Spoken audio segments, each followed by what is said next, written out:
Sloveniji i sarađuje sa... Tako da ja ću pokušati da vam prevedem ono što on bude govorio. Znači, njegov ime je David Brown i on živi u Sloveniji. How many years are you living in Sloveniji? Godinu i po dana. Angažovan je u aktivističkim krugovima u Sloveniji, povezani sa socijalnim centrom ROG. Ova tribina o izbrisanima koji će biti u 7 sati. Dakle, oni su također imali veliku podršku socijalnog centra ROG. Angažovan je i u jednoj inicijativi koja se zove Nevidljivi radnici sveta, koja se bavi pitanjima emigrantskih radnika. So, okay, could you introduce yourself? Yeah, sure. I'm David. I'm basically just an activist living in Ljubljana at the moment. I'm a recent graduate, a master's research on social movements. Dobro, on kaže da je, zove se David, trenutno živi u Ljubljani, diplomirao je na temi socijalnih pokreta. I think that maybe I could just speak a little bit about the social movements over the last year. On bi govorio o socijalnim pokretima u Sloveniji proteklih godina, njihovim aktivnostima. I'll speak from an activistic perspective rather than as an expert on any labor movements or so on. On će govoriti više iz aktivističke perspektive kao neko ko je angažovan, a ne kao ekspert o radničkom aktivizmu. Basically, we last October 15th of 2011, there was a large demonstration in Ljubljana which ended up in an occupation of the stock exchange. 15. oktobra 2011. bili su veliki protesti u Ljubljani koji su se završili blokiranjem tržišta nekretnina. Borza. Yeah. Berze, da. And this occupation lasted for approximately 6 months and became a space of intense political organizing and research. Ta blokada je trajala nekih 6 meseci i postala je osnova za razvijanje aktivizma. The composition of this occupation and what became known as the 15-0 movement was very diverse. Različiti faktori su uticali na stvaranje ovog pokreta koji se zove 15. oktobar po datumu kada je pokrenut. And it largely dealt with more of the social issues and of communities and groups who don't generally find themselves represented in political institutions or labor institutions such as unions. Taj pokret se posebno bavio onim grupama koje nisu zastupljene u klasičnim oblicima radničkog organizovanja kao što su sindikati i tako dalje.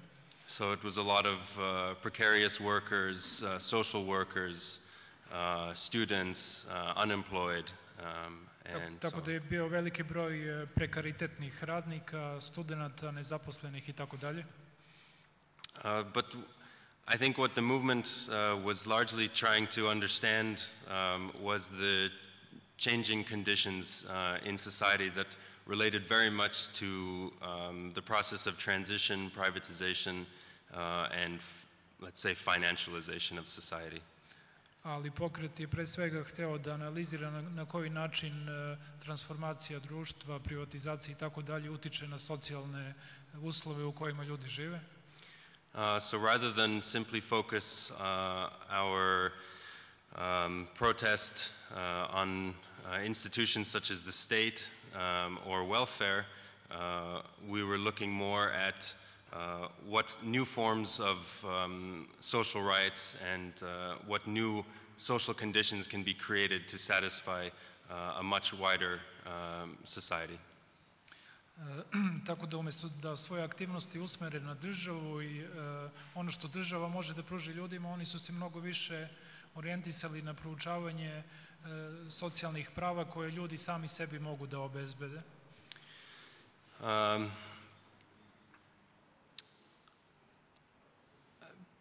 Now, the situation in Slovenia has shifted quite a lot since the 15-0 movement came out last year.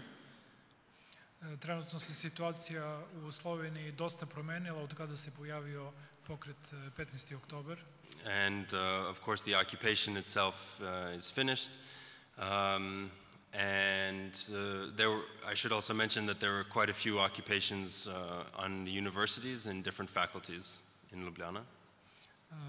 On kaže da je blokada berze završena, ali bio je veliki broj blokade fakulteta u Ljubljani.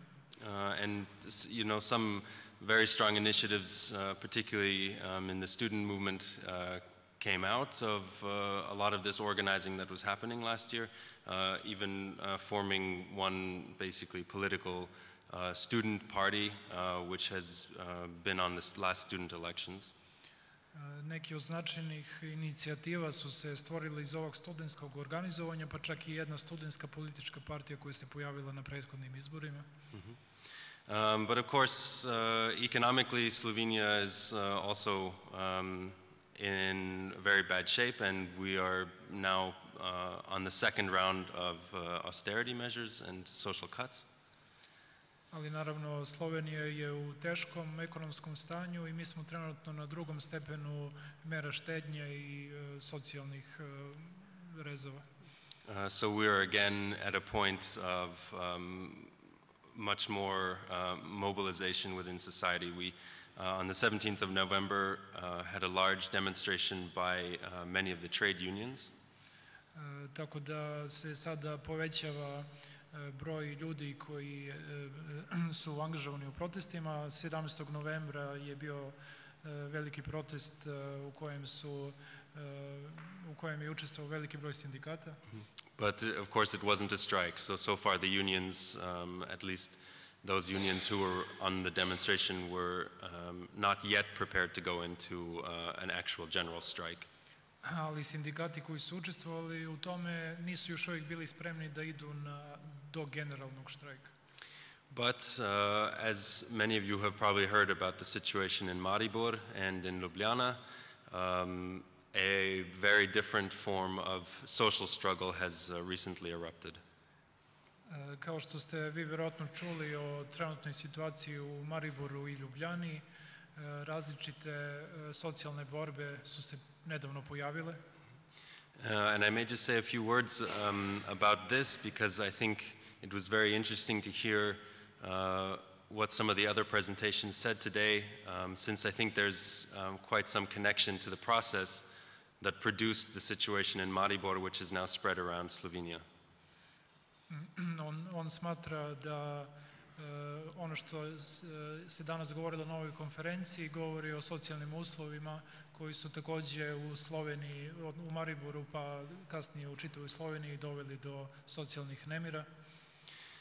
So of course the situation in Maribor around the mayor Franz Kangler has a lot to do with the basically corruption on the municipal level, but specifically related to a project that was or is a private-public partnership.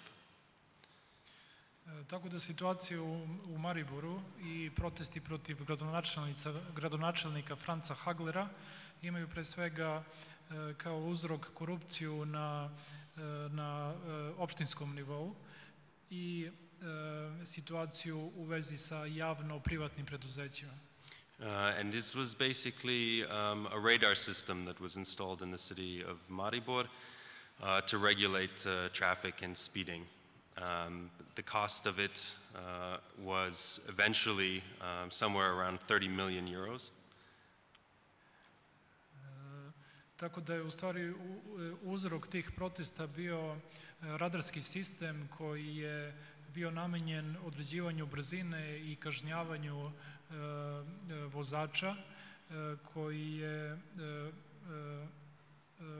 od građana, koji je koštao 30 miliona. Uvođenje tog radarskog sistema za kažnjavanje prekoračenja brzine je koštao 30 miliona Euros. 30 miliona evra.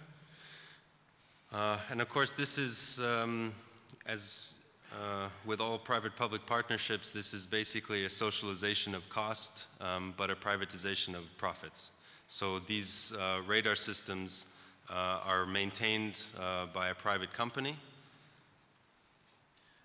Tako da problem sa ovim javno-privatnim preduzećima je u stvari što se radi o socijalizaciji troškova, ali privatizaciji ali privatizaciji profita. So these radars are maintained by a private company, which is also the company that will issue the fines for the speeding. Tako da kontrolisanje tih radarskih sistema je sprovodi jedna privatna kompanija. To je kao slučaj ovdje u Beogradu sa Bus Plusom. Which means that effectively this company will, as it's being run on private grounds, make a profit out of this form of regulation, but also with minimal costs to its own company. Tako da u stvari ta privatna kompanija zarađuje veliki novac koristeći se kontrolom nad javnim dobrom sa minimalnim troškovima za svoju kompaniju. And what this situation produced was a large public outcry against this form of expropriation that was happening in Maribor, which is a city that has, I think, for a long time had a very, very difficult economic situation, and this was perhaps the last straw, as it were, the last moment that people were willing to accept this form of corruption. Tako da je ova vrsta ekspropriacije prevršila meru u Mariboru, u gradu koji je u teškom ekonomskom stanju. To je ono što je dovelo do nereda na ulici. And what basically happened was a series of very large demonstrations in Maribor. Tako da je došlo do niza velikih demonstracija u Mariboru. But these weren't organized by any specific groups. Rather, they were a very open and broad participation of a huge cross-section of society. Ali te proteste nije organizovala jedna grupa, jedna organizacija, već Broad section of society. Brojni delovi društva su učestvovali u organizovanju tih demonstracija. Dakle, ne jedna organizacija, nego mnogi delovi društva. And what was very visible in Maribor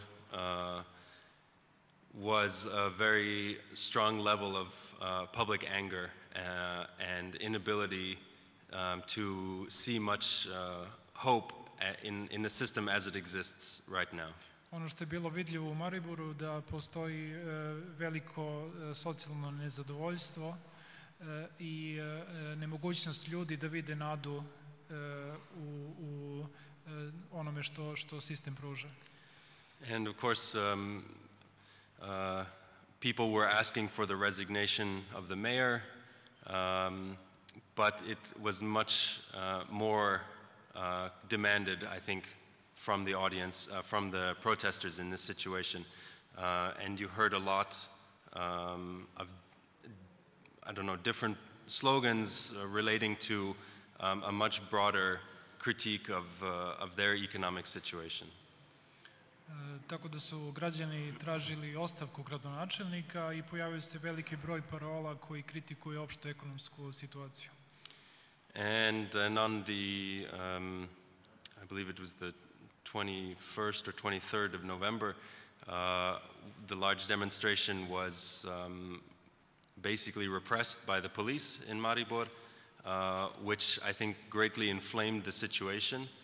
Tako da u periodu od 21. do 23. novembra pojavila se velika policijska represija prema demonstrantima, što je samo dodatno podgrejalo situaciju, dodatno razbesnilo protestante. And now these protests have basically been held in every major city around Slovenia. Tako da je to u stvari dovelo do toga da se ti protesti sada dešavaju skoro u svakom većem gradu u Sloveniji.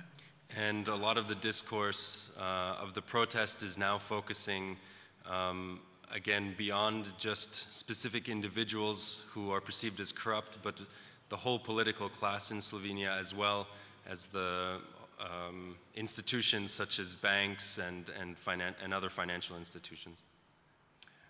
Tako da ti protesti više nisu usmereni na pojedince koji su prepoznati kao korumpirani, već na čitav finansijski sistem koji dovodi koji omogućava takvu situaciju. And I would just conclude by saying it's not so clear exactly where this will go at this point, but I think that even in Ljubljana and other parts of Slovenia, the composition of the protesters has been equally diverse, and it's a real citizen process. Tako da on kaže da ne može sada da se proceni u kojem pravcu će ovi protesti otići i kako će se završiti, ali on kaže da su ovi protesti sastavljeni od brojnih raznovrsnih elemenata i članova društva. Hvala. Okay. Hvala.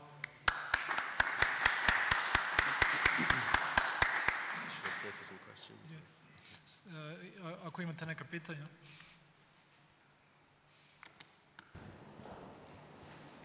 If you are familiar with the situation that workers not receiving salary for koliko meseci? Evo 125 meseci konkretno, na 5 godina na primjer platu. 125 So she's asking if you're familiar with the same situation in Slovenia or in America. Maybe I think that probably some of my colleagues from Ljubljana can answer that a little better, that were involved in some of the struggles of migrant workers in the construction industry, where there was,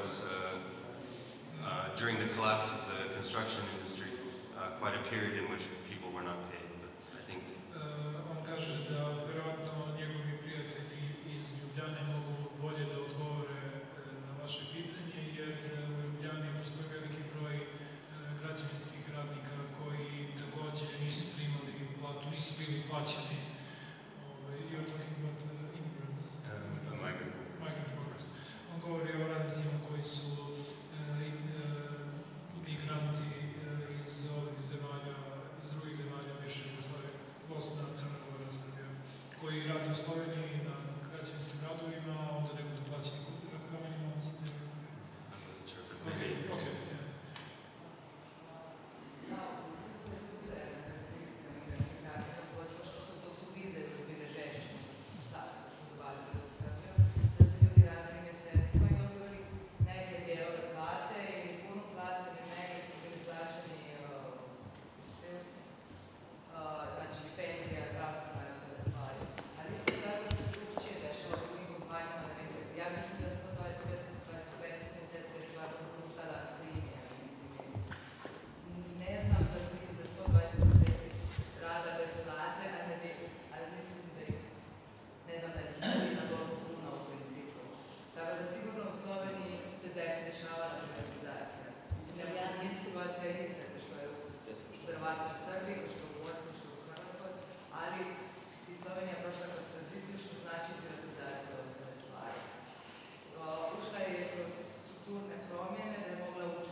Ja mislim da u principu bez veze govoriti o tom kao nekom razvoju, normalno da treba doći na neki nivo pa se onda može nešto raditi, nego jednostavno su to neke slične stvari na kojima se može pozivati i neke drugčije se treba raditi unutar lokalnih okolina kako se može. Tako da ne znam, meni nekako uvek kad u Srbiji nešto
pare su pokradene.